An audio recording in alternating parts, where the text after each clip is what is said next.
Sometimes life does not ask for grand gestures to test our humanity. It asks for something far quieter, far simpler. A seat, a plate, a moment of mercy when no one else is watching. In a world where suspicion often overshadows compassion, a single act of unspoken kindness can carve light into the darkest corners. What you are about to hear is not just the story of a child and a waitress in a fading Kansas town. It is the story of how one morning's decision to share warmth changed the rhythm of many lives forever. Stay with me as we step into Rosie's diner at daybreak, where a weary waitress met a boy who carried more silence than words, and how a ritual of pancakes and patience would unfold into a truth no one could have predicted. If this story stirs something in you, remember to follow along, leave your thoughts in the comments, and share it forward, because sometimes retelling kindness is the only way it survives. Rosie's Diner opened its doors before sunrise, the neon sign buzzing faintly against the still dark sky. Inside, the smell of frying bacon and fresh coffee floated through the air, mingling with the hum of the old jukebox that only played when someone fed at quarters. Jenny Miller's 29 years old, already had flour dust on her apron before 6. She had been working the breakfast shift long enough to move without thought. Silverware rolled tight in napkins, coffee poured with practiced ease, every booth wiped to a shine. Her life was ordinary by any measure, yet heavy in its solitude. She lived alone in a rented room above the laundromat, her mornings anchored to the same corner of the diner where early risers trickled in. Truckers with road maps folded on the counter, factory workers grabbing eggs before the assembly line, retirees who ordered the same toast every day. Jenny smiled at them all, her cheer carefully stitched together, though when the shift ended, silence awaited her like an old friend. At exactly 7:15 one morning in late spring, she noticed a new figure slip through the glass doors. A boy, no more than 11, maybe 12, slight and wiry, with a mop of dark hair that seemed in need of trimming. His backpack looked oversized for his frame, the straps frayed, the weight inside bending his shoulders forward. He chose the farthest booth against the window where sunlight had not yet touched. Jenny carried a menu toward him, but he shook his head gently before she could set it down. "Just water," he whispered. His voice was thin, almost brittle, as though unused to being heard. Jenny nodded, filling a glass and placing it in front of him. The boy sipped slowly, his eyes locked on the thick paperback he had pulled from his bag. He didn't look up again, not even when the smell of cinnamon rolls passed under his nose, as Jenny delivered them to another table. The next morning, there he was again. Same booth, same request, only water. Jenny, without planning it, poured a second glass before he even asked. His quiet presence tugged at her. Something in the way he held himself, careful, contained as though bracing for rejection, told her more than words ever could. On the third morning, Jenny made a decision. Carrying a plate of pancakes she pretended had been misfired by the kitchen, she approached his booth. "Looks like Cook messed up the order again," she said lightly, setting the plate down with practiced nonchalance. "Would you mind helping me out so it doesn't go to waste?" The boy stared at the stack, the golden butter melting slowly down the sides. For a long beat, he didn't move. Jenny was about to excuse herself when he finally lowered his eyes, picked up the fork, and took a bite. Not ravenous, not desperate, just deliberate, as if tasting something both foreign and familiar. He ate every last bite, then folded his hands in his lap. "Thank you," he said, barely audible. Jenny only smiled, clearing the plate as though it were any other customer's. But when she stepped back behind the counter, a weight she hadn't known she was carrying seemed to lift. The following days unfolded with a rhythm that felt almost sacred. Each morning the boy slipped in at 7:15 sharp, choosing the same booth. Jenny accidentally brought food, a bowl of oatmeal when the mornings turned cool, scrambled eggs with toast on Fridays, sometimes just a muffin alongside his water. He never asked, never refused, never explained. She never questioned. They built a silence together that spoke more than chatter could. Jenny refilled his water without comment, slid plates across the table as if they were mistakes to be fixed, and collected the empty dishes with a smile. He would nod once, or sometimes glance at her with eyes that carried a depth no child should know. To anyone else, it might have looked like charity. To Jenny, it was something entirely different. She understood hunger in ways she rarely admitted. how it could gnaw at the body, but also the spirit, how it carried shame that clung like a shadow. As a girl, she had counted coins with her mother to stretch dinners of rice and beans. She knew what it was to eat slowly so a meal seemed larger, to carry silence because asking for more felt like a burden. So she asked him nothing, no name, no where from, no why. Questions she sensed would send him running. Better to let him choose what to give, even if it was only presents. One morning, as Jenny set down a plate of toast and eggs, she noticed the boy's shoulders relax just slightly. His back didn't curve inward so tightly. His hands rested on the table instead of clenched in his lap. And for the first time, when he glanced up, his eyes held hers for more than a second. Not long, not even enough for a smile, but it was a start. The diner bustled on around them, unaware. Customers chatted about weather, oil prices, and baseball games. Mark, the manager, shouted orders at the cook. Coffee refilled, tips clinked into jars, and the jukebox played old songs that no one quite remembered. But in the far corner, a quiet exchange was taking place every morning, an agreement without words, a gift without strings. Jenny began to look forward to 7:15, the moment the door would creak open and the boy would slip inside. It wasn't romance or even friendship in the usual sense. It was something gentler, something steadier. In his silence, she recognized a piece of herself she thought long buried. And in her small acts of pretending, kitchen mistakes, and refilled glasses, she found a purpose that made the long, lonely hours less hollow. Outside the diner windows, the town carried on with its routines. The school bus rumbling past, trucks hauling grain, mothers tugging children along sidewalks. Inside, Jenny knew something fragile was unfolding, like a seed pushing through cracked pavement. She didn't know how long it would last. She didn't know if tomorrow he would come again, or if someday he might disappear without a word. But she did know this. Every morning she would keep the booth ready, the plate warm, and the silence open enough for him to breathe. And so the ritual began. The weeks passed, and the ritual between Jenny and the boys deepened like grooves worn into a stone path. Each morning at 7:15, the bell above the diner door gave its faint jingle, and there he was, the oversized backpack, the careful shuffle toward the corner booth, the quiet slide into his seat as though he hoped to vanish into the vinyl cushions. Jenny had his glass of water waiting before he even sat down. Some mornings she slipped him pancakes. Other mornings a plate of scrambled eggs with toast cut into neat triangles. She told herself the kitchen made errors, but everyone in the diner knew the truth sooner or later. Whispers began to rise. "Don't you think that's odd?" One woman at the counter muttered to another as Jenny walked by. "That kid never pays a dime. What's she running, a soup kitchen?" Another customer chuckled under his breath. "Next thing you know, we'll have the whole town lining up for free omelets." Jenny heard the words, but she pretended she didn't. She had mastered the art of slipping through conversations like steam, present but untouchable. Still, she felt the sting. Kindness, she realized, was easy when it went unnoticed. But the moment people saw it, opinions grew sharp, cutting into something that had felt so simple. The real confrontation came one Thursday morning when Mark, the manager, pulled her aside near the kitchen door. He was in his mid-40s, stocky, with thinning hair and the permanent frown lines of a man who spent his life counting pennies. "Jenny," he began, his tone heavy with authority, "we need to talk about the kid." She set down the coffee pot she was carrying, folding her arms loosely across her apron.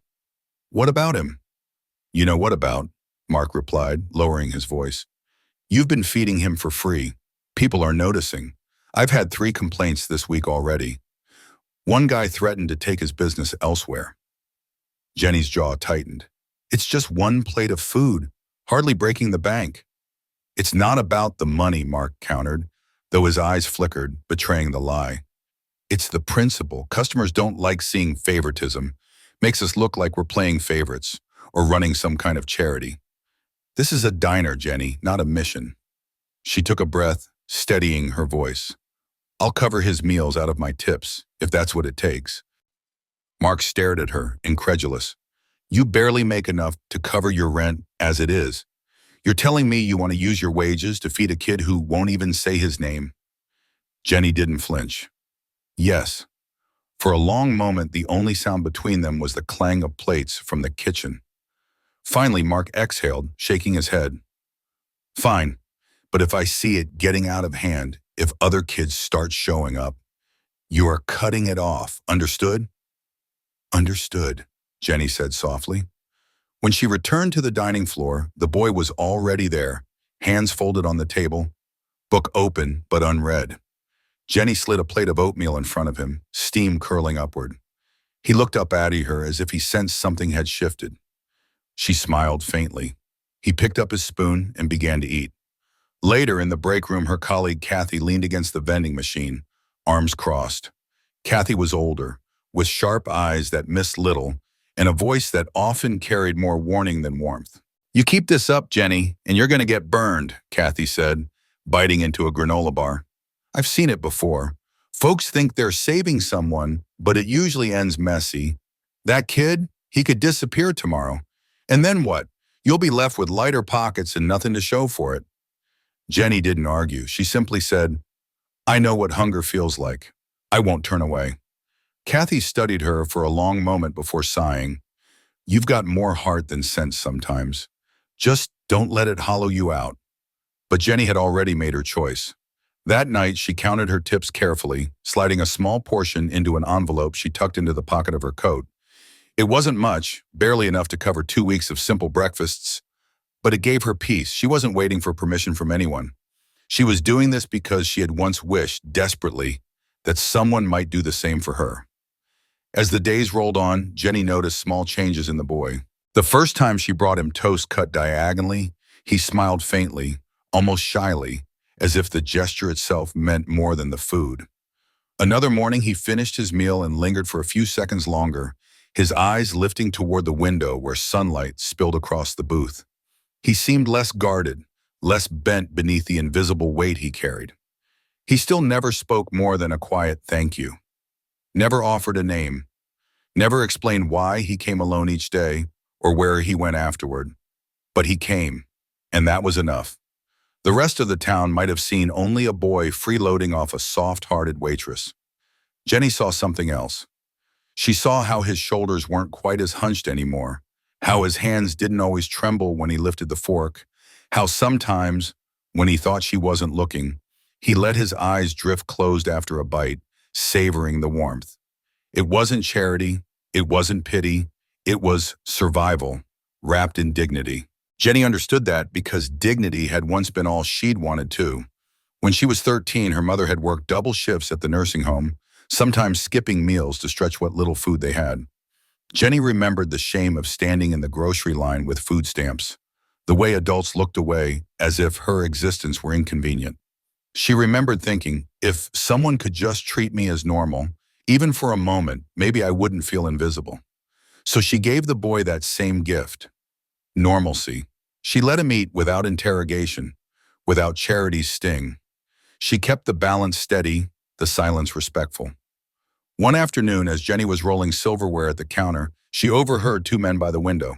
"Kid'll just get used to handouts," one said. "Better she cut him off now, before he grows up expecting it." The other grunted. "Maybe, or maybe she's the only reason he isn't starving. Ever think of that?"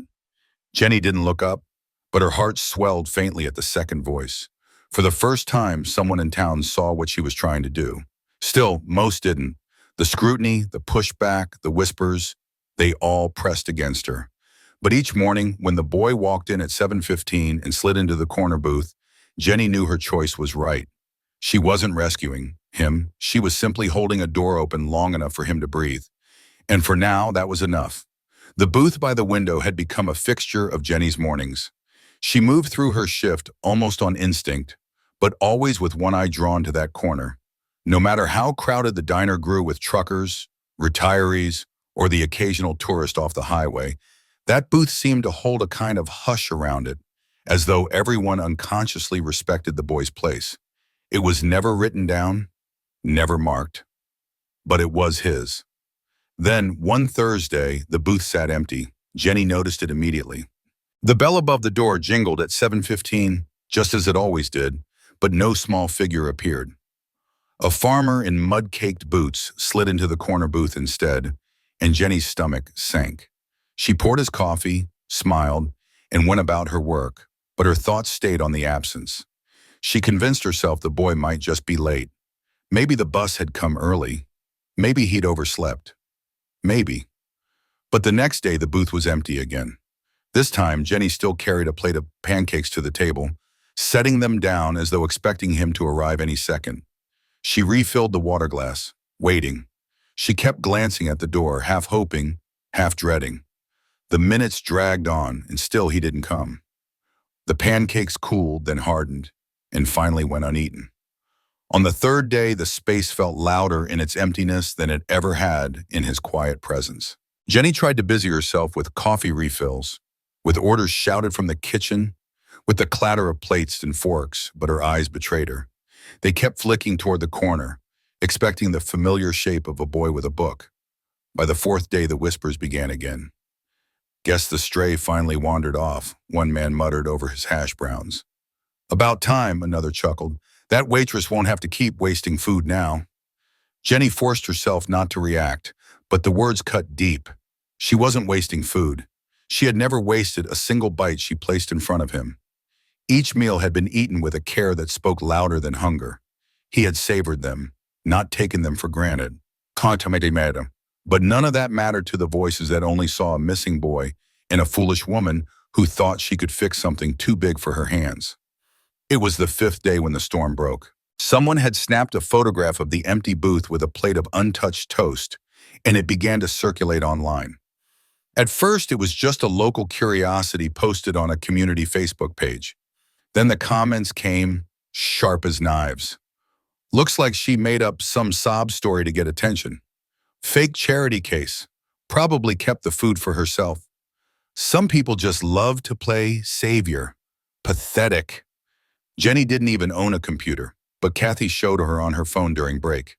The feed scrolled endlessly, strangers debating her worth, her motives, her sanity. "You shouldn't look," Kathy warned, though she handed the phone over anyway. Jenny stared at the words until they blurred. Her stomach twisted. She hadn't done this for praise, hadn't asked anyone to know. But now the story was out in the open, twisted into something ugly. That night, after her shift, Jenny walked home slower than usual.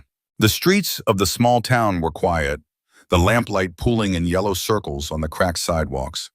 She passed the grocery store, the barber shop, the church with its empty parking lot. She kept her head down, but she could feel it. The weight of unseen eyes, the murmur of imagined voices. At her apartment above the laundromat, she set down her bag and sat heavily at the small kitchen table. Her hands trembled as she pulled open the drawer where she kept an old leather journal. The cover was worn, the edges frayed, pages filled with her late father's handwriting.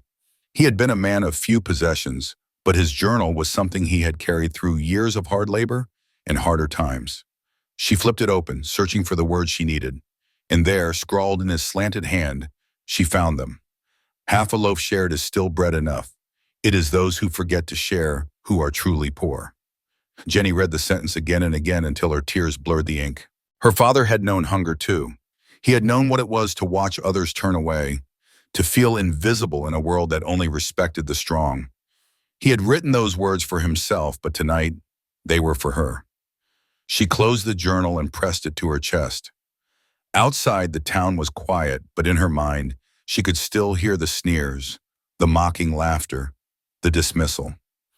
Yet beneath it, her father's voice rose steady. Kindness without condition is never wasted. Jenny wiped her cheeks and made a choice. She would not let the absence of one boy, or the cruelty of strangers, decide the worth of her actions. The next morning, she returned to the diner early. The booth was still empty at 7:15, but she carried a plate of oatmeal there anyway. She set it down carefully, filled the water glass, and left it as though he might walk in at any moment. The regulars noticed, of course. A few exchanged looks, smirks tugging at their lips. One man muttered something under his breath about feeding ghosts. But Jenny kept moving, her face calm, her steps steady. She didn't know if the boy would ever come back.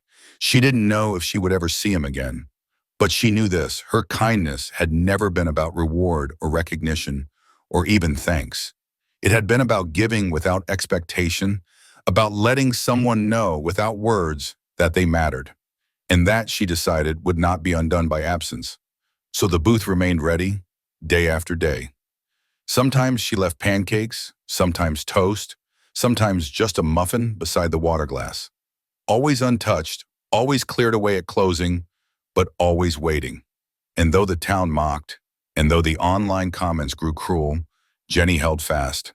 She had chosen her path, and she would walk it, even if she walked it alone. For in her heart she carried the truth her father had left her. Better to share half a loaf than to hoard a whole one in silence. By the 23rd day of the boy's absence, the booth had become a shrine of silence.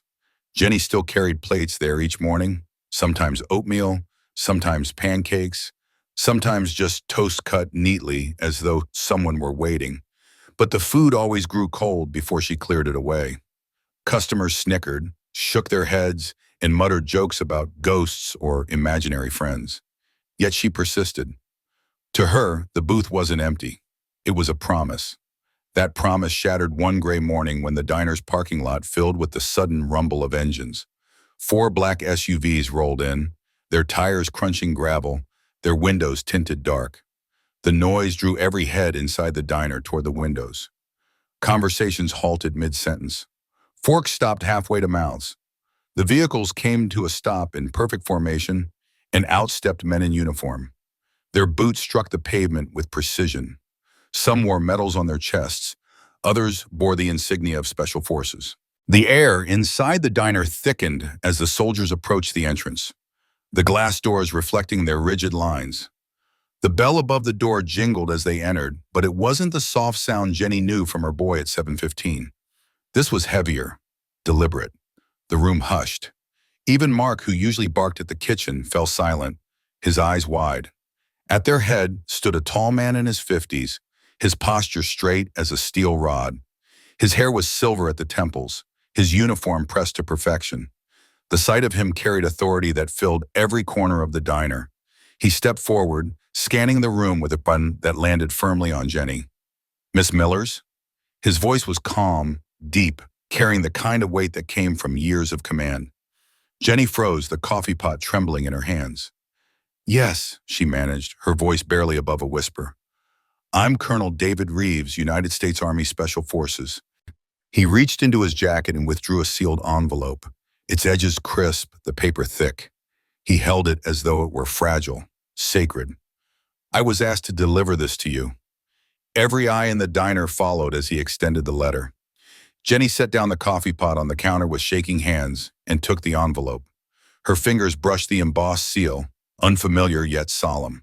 Before she could open it, the colonel spoke again. "You've been feeding a boy here. His name is Adam." A sharp intake of breath escaped Jenny before she could stop it. Adam. At last, the name that had been withheld, carried silently by the boy who never answered questions. "He's my responsibility now," Colonel Reeves continued, "and I owe you an explanation." Jenny's knees wavered, so she pulled out a chair and sat, the envelope clutched to her chest. The colonel stood tall beside her, his voice steady but laced with something deeper, something close to grief. "Adam's father, Master Sergeant James Thompson, was one of my men," Reeves said. "He served bravely overseas. 2 months ago, he was killed in action." A ripple of silence spread across the diner. Even the clink of cutlery stopped. Jenny stared at the colonel, the words landing like stones in her chest.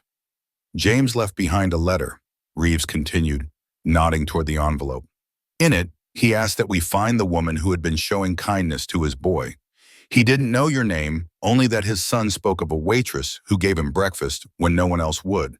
James wrote that if anything happened to him, we were to find you and tell you, thank you." Jenny's hands trembled so violently she almost dropped the envelope. She held it tight, pressing it against her apron, her throat constricted with emotion.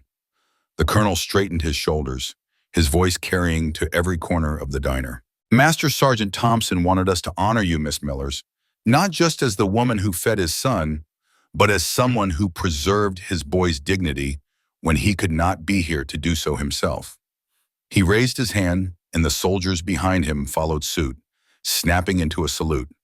Every one of them, in full uniform, standing at rigid attention inside Rosie's diner.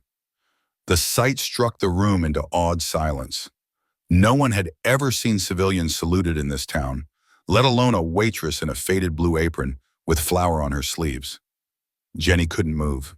Tears blurred her vision as she clutched the letter against her chest, her breath coming in uneven gasps.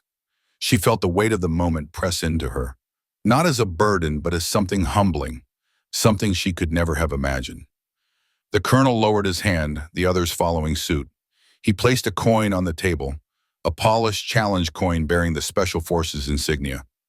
"This is from James's unit," he said quietly. "They wanted you to have it. They consider you part of their family now." Jenny touched the coin, its surface cool against her fingers, but she couldn't find words. Around her, the diner was utterly still. The same customers who had once mocked her kindness sat stunned, their faces pale, their mouths closed.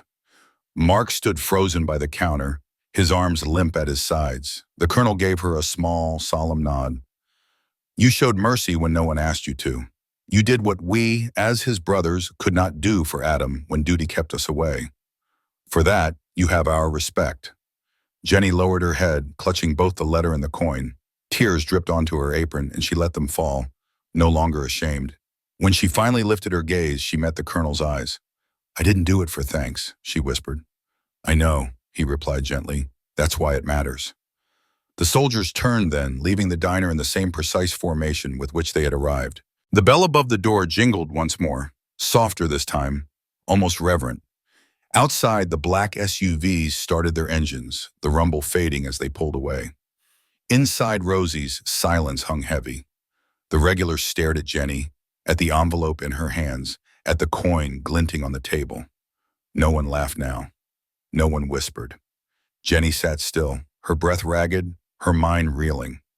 At last, she slid a finger beneath the seal of the envelope and opened it. Inside was a folded letter, handwritten, the script neat but firm. She unfolded it slowly, the edges trembling in her hands. Though her eyes blurred with tears, she read every word. A father's love for his son, his pride in his service, his sorrow at leaving too soon, and finally his gratitude to the woman who had been there when he could not. Jenny pressed the letter to her heart. The booth by the window no longer felt empty. It felt full of memory, of sacrifice, of a bond she had never expected but would carry forever. And in that moment, as the town around her sat stunned and silent, Jenny understood. Kindness had not only changed one boy's mornings, it had reached across oceans, battlefields, and final words. It had tied her life to a soldier's, to a child's, and to a legacy she would never have chosen but would never regret. The morning after the soldiers left, the diner carried a weight unlike anything it had held before. The regulars filed in as usual, their boots squeaking on linoleum, their voices murmuring about the weather and the grain harvest. But the air was different. Conversations carried a softer edge, a hesitation. No one dared sit in the corner booth.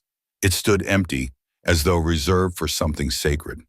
Jenny worked as always, her apron tied snug, her hair pinned back, the coffee pot warm in her hand. Yet every movement felt charged. Customers who had once rolled their eyes at her now avoided them altogether. A few gave quick nods, others looked away, and one or two left folded bills on the counter larger than their usual tips. By mid-morning, Mark shuffled out from the office holding a small cardboard box. Without a word, he set it down on the counter and pulled from it a folded American flag. Carefully, awkwardly, he mounted a stand near the window where the boy had always sat. Then with a scrap of brass, he affixed a plaque just above the booth. The inscription was simple: reserved in honor of those who serve and the families who wait. The diner grew quiet as customers leaned to read the words. Someone cleared their throat, another dabbed at their eyes. For a moment, the ordinary clatter of dishes gave way to reverence. Jenny stood still behind the counter, her chest tight. She had never asked for memorials or plaques. She had never wanted her kindness displayed like a headline. Yet seeing the flag unfurl in the sunlight, she felt the weight of what it meant. This booth was no longer hers to guard alone. It belonged to the town now. News of the salute spread quickly. Within days, local papers carried the story. A columnist wrote, "In a small diner where kindness was once mocked, silence gave way to honor." The photo of the soldiers standing rigid in formation beneath Rosie's neon sign made its way onto national websites. Soon, strangers began calling the diner, asking about the waitress who had fed a boy without asking his name. Some sent letters, others mailed donations, small checks folded into envelopes with notes that read, "For Adam, for Jenny, for all the children who wait." At first, Jenny felt embarrassed by the attention. She kept her head down, serving coffee, wiping counters, doing what she had always done. But then one morning she noticed something new. A family of 4 came in, the father wearing a veteran's cap. Instead of choosing a table, he guided his children toward Adam's booth. They sat quietly, ordered modest meals, and left a thank you note scrawled in a child's handwriting. "For helping kids like us." Jenny tucked the note into her apron pocket. That evening, she pinned it on the corkboard near the kitchen, where staff usually posted schedules and grocery lists. Over time, more notes appeared. Some were from veterans, others from families barely scraping by. A mother wrote, "Your kindness reminded me to keep going." A teenager scribbled, "I want to be like you when I grow up." The board grew cluttered, a patchwork of gratitude that transformed the break room into a gallery of voices. Mark, who had once warned her against handouts, surprised everyone by making his own quiet contribution. He ordered a custom frame for Adam's booth plaque and installed a small light above it so the words gleamed even in the dim evenings. When a reporter asked him why, he simply said, "Sometimes the best business decision is remembering we're human first." One evening after closing, Jenny found him lingering by the booth, his hand resting lightly on the wood. "You know," he admitted, "my father used to bring neighborhood kids in for sandwiches when their parents couldn't afford much. I hated it then. I thought it was weakness. But watching you, I think I finally understand." Jenny didn't answer. She simply touched the plaque gently before turning off the lights. The transformation in town wasn't immediate, but it was steady.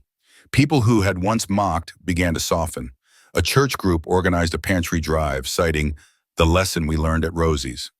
The local high school held a fundraiser, donating proceeds to military families. Even those who had commented cruelly online left awkward but sincere apologies in her tip jar. Then, one afternoon, a letter arrived addressed to Jenny in careful block handwriting. The envelope bore no return address, but she recognized the style instantly. Her hands shook as she tore it open. Inside, on lined notebook paper, was a letter from Adam. "Dear Miss Jenny, thank you for making me feel like I wasn't invisible. I didn't know how to say it before. I was scared, and I didn't want you to think I was weak. I still miss my dad, but I'm with my grandparents now, and they take me fishing on Saturdays. I think he'd be glad. Sometimes I miss your pancakes, but mostly I miss how safe I felt in your booth. I finished the book I was always reading. It had a sad part, but the ending was hopeful. I wanted you to know that. Thank you for giving me hope, too. Your friend, Adam." Jenny pressed the paper to her chest, tears falling freely. She carried it to Adam's booth and set it on the table, beside the plaque and flag. She imagined him there, small hands folded, his eyes shy but steady. For a long moment she stood in the quiet diner, the hum of the jukebox silent, the scent of coffee lingering. The world outside moved on, cars passing, lives unfolding, but inside time held still. It wasn't just about feeding a boy anymore. It was about what his presence and her small act had awakened in everyone else. And as she stood in the glow of the flag above the booth, Jenny realized something she had never dared to believe before. Sometimes kindness doesn't just ripple outward. Sometimes it teaches a town how to stand up straighter, how to see one another again. The booth by the window no longer sat in silence. Where once there had been a biche with a battered backpack and a book, there was now a flag, a plaque, and a growing collection of tokens left by those who understood. Soldiers passing through town began to hear about Rosie's Diner, sometimes from the local paper, sometimes from word of mouth, and they came, quietly without fanfare. They ordered coffee, sometimes pie, sometimes nothing at all. But before they left, they approached the booth. One morning, a young soldier in fatigues slipped a small round coin onto the table beneath the plaque. Jenny found it after closing, polished brass with an emblem etched deep into its surface. She recognized it from the stories she had heard. A challenge coin, carried by soldiers to mark belonging to a unit, to honor loyalty, to recognize trust. The next week, another appeared, then another. Some bore insignias Jenny couldn't decipher. Others had mottos in Latin, their edges worn from years in pockets. Alongside them came embroidered patches, folded notes, even a ribbon or two, each left silently, as if the booth itself had become a shrine where words weren't necessary. Jenny pinned a corkboard to the wall nearby, not wanting the small tokens to vanish into drawers or get lost beneath coffee cups. Over time, it filled with color and weight, patches stitched with wings, coins gleaming in rows, handwritten scraps folded neatly with care. The booth no longer looked empty, it looked alive, a living collage of gratitude that stretched far beyond the borders of their small Kansas town. Customers began to notice. At first, they looked on with curiosity, but soon they added their own quiet contributions. A retired Marine left his dog tags, looped carefully over a nail. A woman placed a photograph of her husband in uniform, tucking it beneath the glass on the table. A child, too small to understand war, drew a picture of a flag with crayons and signed it with crooked letters. "Thank you for being nice." The board overflowed until Mark had to build a larger frame, and then another. Rosie's walls, once plain and faded, now carried stories layered on stories. The diner itself began to change. Where once it had been a stop for truckers and locals, it grew into a destination for travelers who had heard whispers of the corner booth that honors kindness. People came from neighboring towns, some from across the state, sometimes driving hours just to sit beneath the plaque, to order breakfast where Jenny worked, to leave something behind in quiet solidarity. Mark, once skeptical of Jenny's choices, surprised everyone again when he announced a fundraiser. He stood awkwardly at the counter one Friday evening, clearing his throat before telling the crowd that Rosie's would host a weekend benefit dinner, with proceeds going to an emergency fund for children of deployed service members. Jenny had not suggested it, nor had anyone asked. It was his idea, born from watching what kindness had ignited in others. Kids shouldn't have to wonder where their next meal's coming from while their parents are out risking everything, he said, his voice rough with emotion he rarely showed. The turnout overwhelmed them. Tables filled, orders spilled over, and the small diner buzzed with more energy than it had ever seen. Locals donated pies, musicians volunteered to play in the corner, and families who had once doubted Jenny now handed over cash without hesitation. By closing time, the donation jar overflowed, bills sticking out from the top. Mark counted the money twice, then once more, shaking his head in disbelief. "We'll make this a yearly thing," he declared, surprising even himself, "and I'll match whatever comes in." Jenny's chest tightened with quiet pride. She hadn't asked for this. She had never sought to lead. But somehow her small act had lit a fuse that carried warmth into places she never imagined. Later that week, as she wiped down Adam's booth, she noticed something new resting on the table. A coin, like the others, but different, heavier, engraved with words in bold letters. Semper Memor, always remembering. There was no note, no explanation. She turned it over in her palm, the edges warm from whoever had carried it last. A chill ran through her as she realized what it meant. Someone had left her a personal marker, a promise that the story of the booth and the boy would not fade.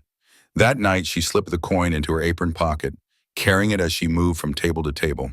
She felt its weight as she poured coffee, as she balanced plates, as she swept the floor. It was as if she carried not just metal, but a reminder of what she had come to represent, whether she wanted to or not. At closing, Mark stood beside her by the window. The flag above the booth fluttered faintly in the air from the ceiling fan. "You know," he said, his voice quiet, "I used to think rules kept a place together. Now I think it's people. And sometimes people need to bend the rules to remind us what matters." Jenny glanced at him, her hand brushing the coin in her pocket. "Sometimes all it takes is breakfast," she said softly. Mark nodded, then pulled a sheet of paper from his pocket. He taped it to the diner's front window, where every customer would see it when they walked in. The words were handwritten, uneven but bold. "Whoever you are, whatever you can pay, no one leaves hungry." The sign wasn't fancy, it wasn't stamped or official, but it said more than any menu ever could. Customers paused to read it, some with aman, others with tears in their eyes. For many, it was the first time they had seen a business place compassion above cost. Jenny stood beside Mark, watching as the last stragglers left for the night. The street outside was quiet, the neon sign casting its red glow onto the pavement. She thought of Adam, somewhere in Colorado now, fishing with his grandparents, learning to live with his grief. She thought of James, whose last letter had asked strangers to thank her. She thought of all the tokens left at the booth, each carrying a story, a name, a weight. She pressed the coin in her pocket, holding tight to its warmth. This diner, once just a place for eggs and coffee, had become something greater. Not a monument, not a charity, but a living promise. A promise that no one, whether soldier or child, stranger or neighbor, would sit hungry if kindness had a say. And in the quiet that followed, Jenny allowed herself the smallest of smiles, knowing that this promise would outlast her. Evenings in the town always settled into a quiet rhythm, but for Jenny, the silence carried a new texture now. She no longer walked home thinking only of empty rooms and long nights. Instead, she felt the weight of the coin in her pocket, cool at first and then warm by her touch. A steady reminder that her life had been braided unexpectedly into others, into Adam's, into James's, into the soldiers who had saluted her in that diner. One dusky evening, she paused at the corner before crossing Main Street. The lamppost flickered to life, casting a circle of amber light onto the cracked pavement. In her pocket, she turned the engraved coin between her fingers, the words Semper Memor pressing into her skin. Always remembering. She thought of Adam in Colorado, of the letter he had written with careful block letters, telling her about fishing trips and pancakes he still dreamed of.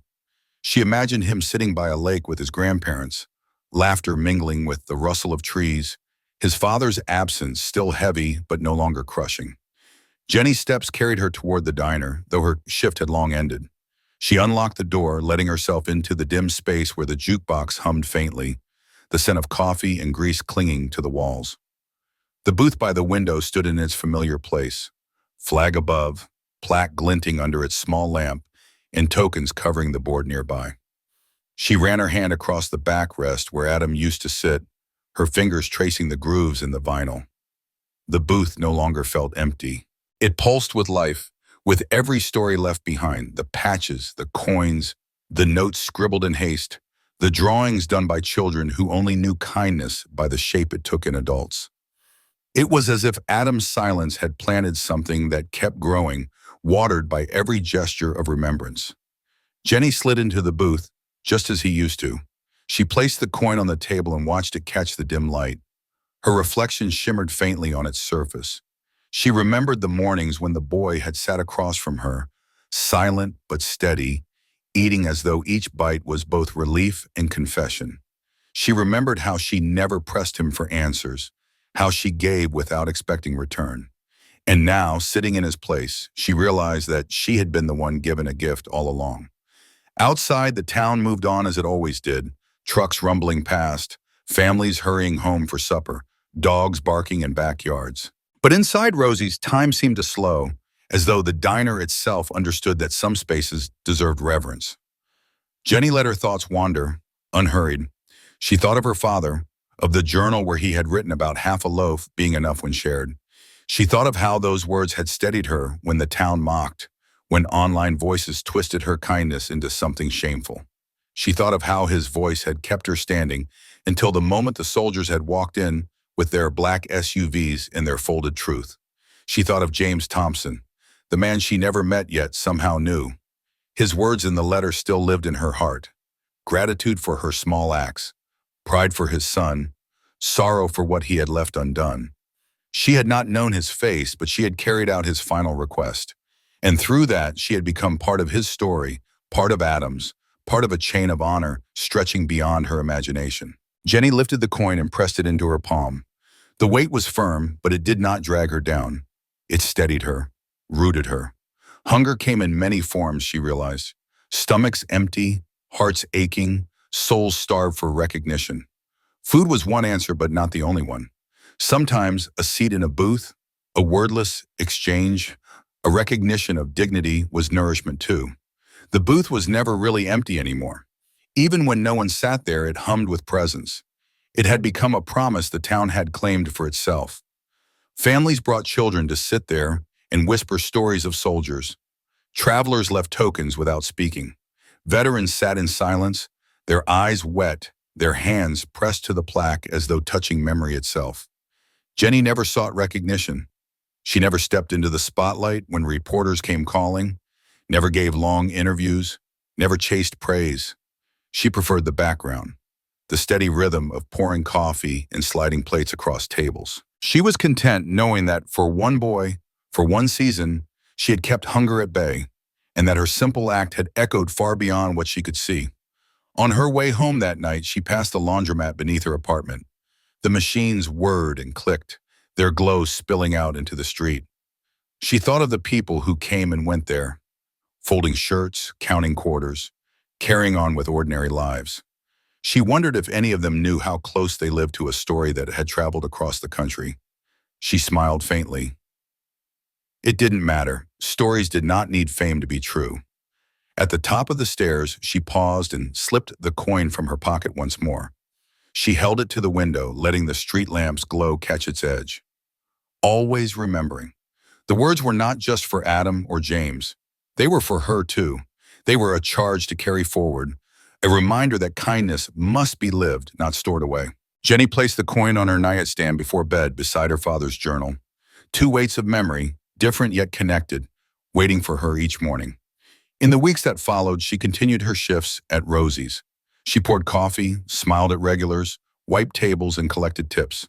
Life carried on, but under its surface ran a current she could feel.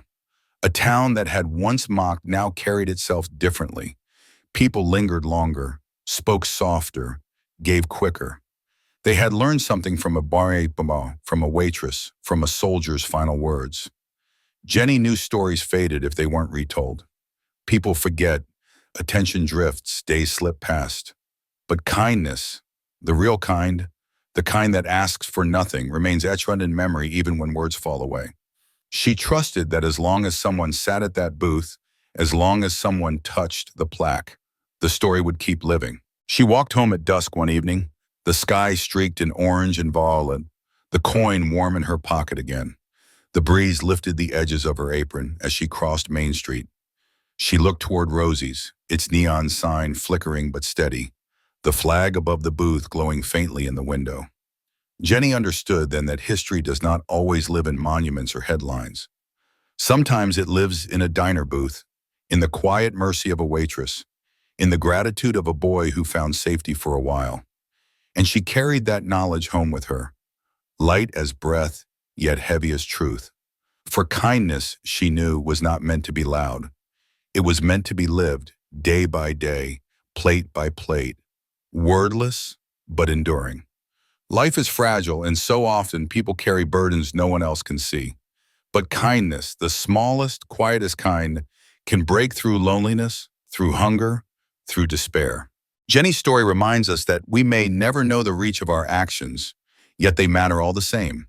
If this story has touched you, let it linger. Let it move you to carry kindness forward in your own life. And if you want to keep hearing stories that reveal the hidden strength in ordinary people, remember to like this video, share your thoughts in the comments, and stay with us for the next one.